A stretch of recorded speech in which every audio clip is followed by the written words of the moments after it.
Great cartoons. Now, it's become an example of sporting dedication against the odds. The golfer who collapsed at the US Open after an attack of vertigo, but recovered and is now among the leaders. Jason Day, who's ranked number 10 in the world, had to be treated at Chambers Bay course in Washington State. We were going to hear what happened, but let's just bash straight on and talk to Louise Banks, who knows all about this. She's from the Meniere Society, a charity for people with balance disorders. I think, Louise, what shocked everybody about those pictures, that he wasn't particularly on a high building. I mean, is that a really naive thing to say, to watch him suffer from vertigo, but he wasn't high up? I mean, that's what's really mixed people about. I mean, a lot of people think that vertigo is induced by being up high.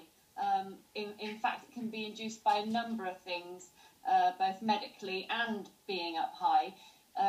Now, I believe his agent has confirmed that he's had a diagnosis of BPPV, which is benign, meaning it's not due to a serious illness, although, as we've seen, it can be very debilitating, as we saw with Jason recently.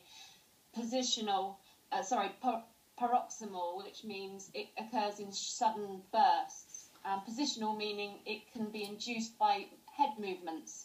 And then the V, dizziness, defined by an illusion of spinning. So for a golfer who puts his head down and to the side, can trigger an attack of this kind. So is this essentially an inner ear problem? Exactly. So BPPV is caused by chalk crystals that should be within the inner ear. They're usually surrounded by jelly, and it's what helps us, you and I, identify gravity and balance. Now, when you have BPPV, the crystal can become dislodged and can cause a person to suddenly either fall to the ground or to have the experience that they are spinning violently.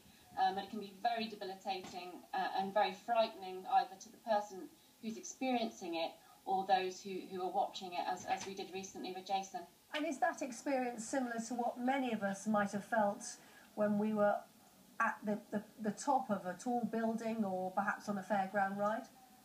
Yeah, fairground or a roundabout. If you imagine spinning around in a circle very fast and then stopping, that sensation that we are continuing to spin is very, very similar to what vertigo is. Yeah. So we know Jason was treated in Washington for this. What is the treatment? It's very limited. I mean, unfortunately, I'm not a medical expert, but because it's such a short-lived bout of vertigo, usually with BPPV, there isn't much treatment. The vertigo tends to last usually up to a minute.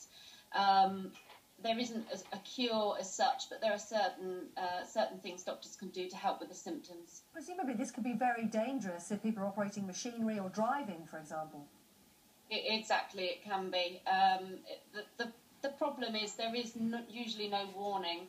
And people who suffer from this understand that sudden head movements can create the vertigo. So what they tend to do is avoid those head movements to try and avoid the vertigo. But again, like in playing golf, one of the key triggers is actually with your head down and turned to the side like this, which is exactly what he'd been doing shortly before he experienced the vertigo. Louise Banks, a pleasure to talk to you. Thanks very much indeed. Thank you so much.